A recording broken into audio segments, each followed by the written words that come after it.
Right folks, welcome to another beer review, and today we're going over to Rivington for the first time in a while, and we're having a look at Double Fog, which is a double IPA at 8% ABV. So basically this is a double IPA version of Never Known Fog Like It, which was the first ever Rivington beer that I had when they were still doing bottles. And I just remember that being like a proper, like murky, almost brown, dirty sort of juice bomb at that time when, you know, UK breweries were, mind you, that was 2017, so that was like sort of like the riding on the waves of, you know, Cloudwater with the double IPA series, although that was a few years earlier. So breweries were like really finding the feet when it came to like the hazy Merc bombs, you know, like Verdant in their prime and that sort of stuff. And then these guys came along and cut to 2022 and they're making quite an impression. Some very impressive collaborations. They've got a beautiful sort of like tap room camp area in a picturesque part of the northwest. And yeah, so it's Double Fog. Never Known Fog Like It was first brewed in April of 2017. To commemorate 5 years of Fog, we have brewed our first ever Fog double IPA, hopped with Chinook, Simcoe, Mosaic, Simcoe Cryo, Mosaic Cryo and Citra Cryo. What an absolute medley of hops. So yeah, picked this up from Northern Beer Temple, if I remember correctly. And yeah, I really do enjoy Rivington. Need to get myself a Rivington glass though, and some merch. So yeah, let's see what we get with this one. Apologies if I'm out of breath and I'm wheezing. Just got back in from work. It's not a long walk, but when you're in the physical condition that I'm in, is a bit more, especially if you're smoking for the majority of the walk home. But anyway, I digress, using the Carnival glass for this one. And yeah, still looking like a little bit darker than most double IPAs. Not as obviously dirty looking, but yeah, nice sort of murky, deep orange. It's not luminous like most IPAs in that same style nowadays, with just about half a finger's worth of a white head. Looking very nice and tempting, and I'm sure I will enjoy this whilst I get tea ready, or dinner, depending on which part of the country you're from. Although what I will say, a lot of you are wrong. Anyway, looks absolutely fantastic. So let's see what we get on the nose. Oh yeah. God, I'm actually wheezing a lot more than I probably should do, especially when I'm shooting a fucking video. But yeah, it's got that sort of like really nice balance of citrusy, sweet, savoury, oniony, garlicky. There's a little bit of dankness there. Almost like a slight hint of almost like a grapefruit resin. That'd be a lovely strain. Certainly would. Stood here sound like I'm a fucking expert on that, but if it's there, I dabble. Although what I will say is classic into the video he digresses moment, then staggered attempt at saying a sentence moment, thrown in for good measure. I think that should be legalised, to be honest, but hey ho, it is what it is. We're here to talk about beer.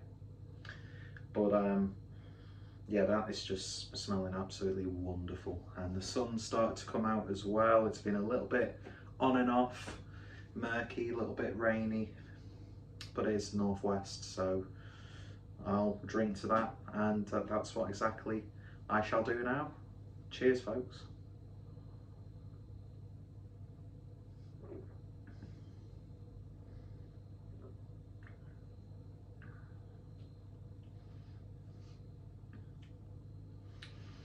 It's not a bright, sweet, bountiful sort of double IPA. This is that sort of double IPA that takes me back to, you know, between like 2014, 2017. You could add a year prior and a year post. But you know what I mean, when, as I said at the start, when breweries were really experimenting with what would become, you know, the most prominent, aside from lagers, the most prominent sort of beer style that every brewery is churning out now. And they're at that point now where they're churning out so many, even that same brewery, on a week from week basis, where a lot of them just seem to like, still tasty, still very high quality, but a lot of them just fall to the wayside or just sort of like fall back into the crowd. So it takes a hell of a lot for an IPA now to be really sort of like in your face and to stand out. And this is definitely doing that job. It's really big and bold in terms of its hop profile. It's dank as you like. There's a genuinely strong bitterness throughout, and it rests even stronger. Beautiful, smooth, silky mouthfeel.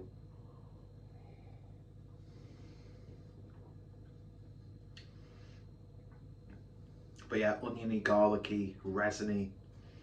There's that bitterness from like a grapefruit-like character coming through. Very, very savoury on all accounts.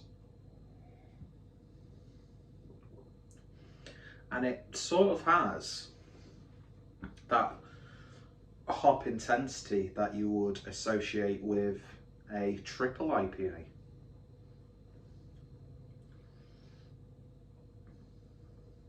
Still ridiculously drinkable, even though you've got those strong, ever so slightly teetering on becoming abrasive, but in a very good way. It packs a punch fundamentally, and it doesn't just fall to the wayside. It doesn't, you know, blend in with the crowd. It's sort of like this shirt that I'm wearing right now. I've become, thanks to having a best friend who's a lesbian, I've slowly descended into the culture of bad shirts, and I'm loving every minute of it.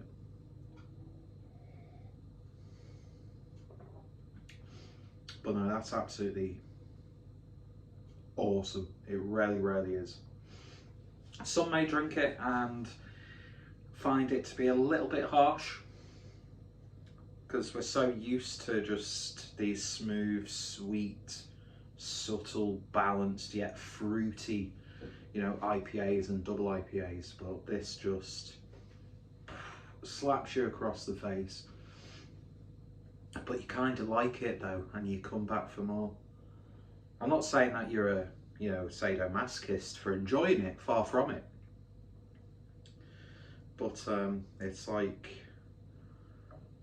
when she forces down on the high heels on your nether regions, just the right. Anyway, we won't get into what I do on Sundays, but if you know, you know.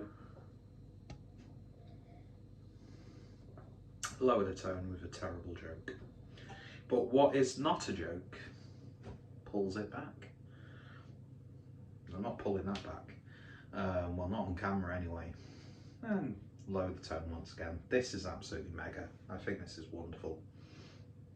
And sometimes a double version of a pre-existing IPA doesn't always work, because a lot of the time it works as, like, let's say if you take a pale and then do whatever you need to do to turn a pale into an IPA.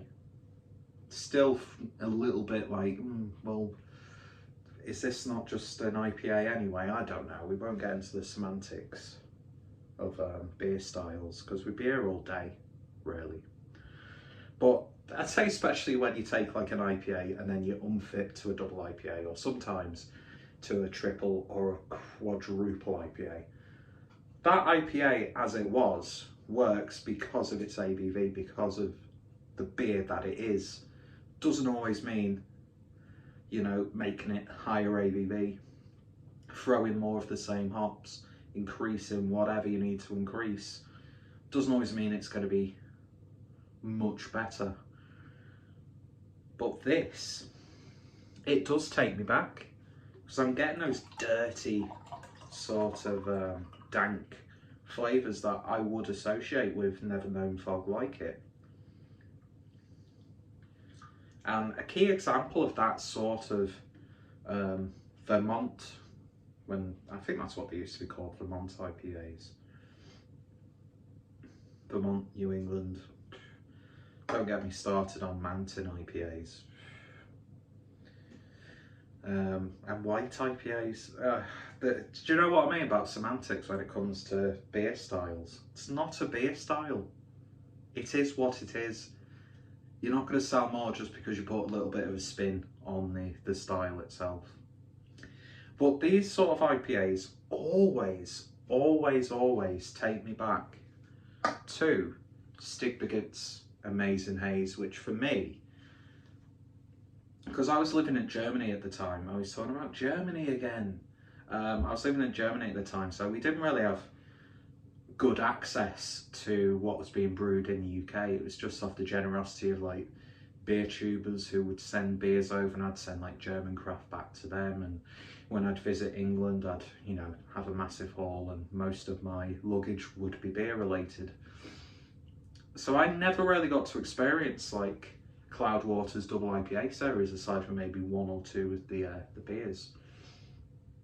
And I remember I was in Munich just on a random day out on my own. Can't remember why I actually went to Munich.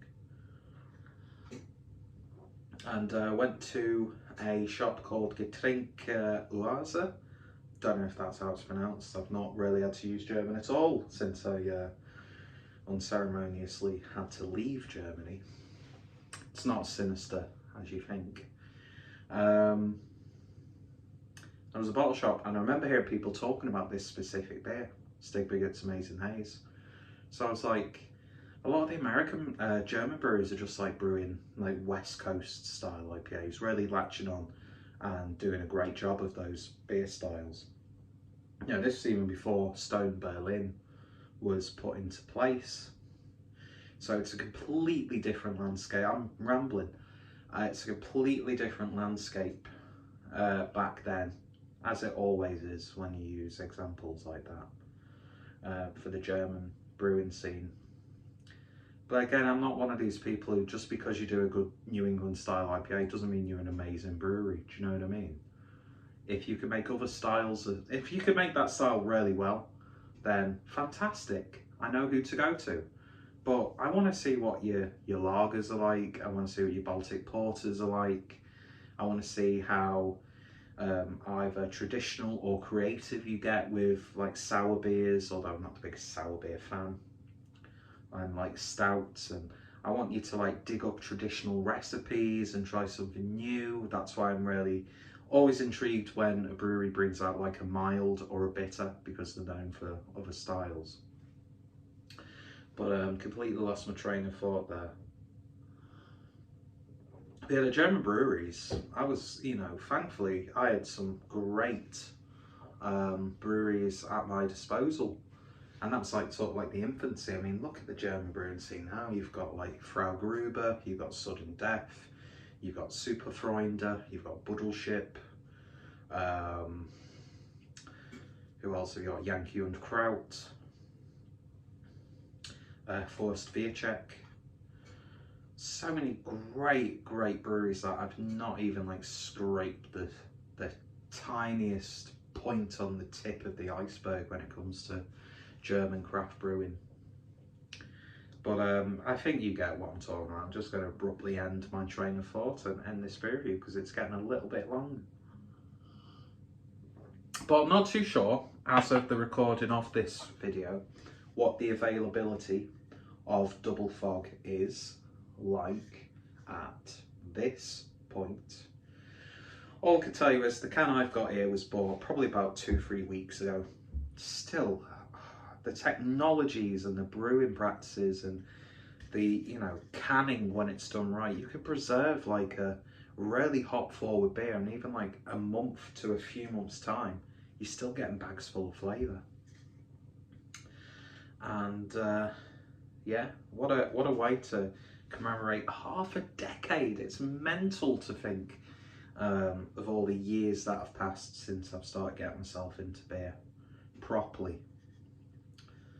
And yeah, I hope they brew this again. And if you do see a can of this, as I said, I'm recording this on the 31st of May, so imagine even if it's like a couple of months down the line, like a discounted, slightly older can of this, pick it up because it's really good, and I hope that they brew it again. And I'd really like to try Never Known Fog like it again. In fact, I'd love to see them release the beers side by side. So, you know, if you're a sado like me who actually hasn't really done many reviews recently, but I'm interested to compare. Anyway, you know what I'm talking about. I'm going to end that video there. Lovely stuff indeed. I'm long overdue a trip to Rivington, and yeah, what an absolute banger of a double IPA. The flavour's still lingering in my mouth as my saliva glands images you don't need to imagine. We have such sights to show you. Anyway, so that's Rivington's Double Fog. Absolute triumph of a double IPA. Started to get a little bit bored of double IPAs because a lot of them were just starting to taste the same, and it's like, oh wow, you're releasing 3 beers this week. Oh, they all seem to have the same sort of hop build, but the hops are just utilised in slightly different ways, and somehow the beer tastes the same. So yeah, wonderful stuff, really is. Got to end that video there. If you tried it, let me know your thoughts, opinions down below. Have you ever tried Never Known Fog like it? I do have a review on the channel if you want to go search for it. Feel free to do so.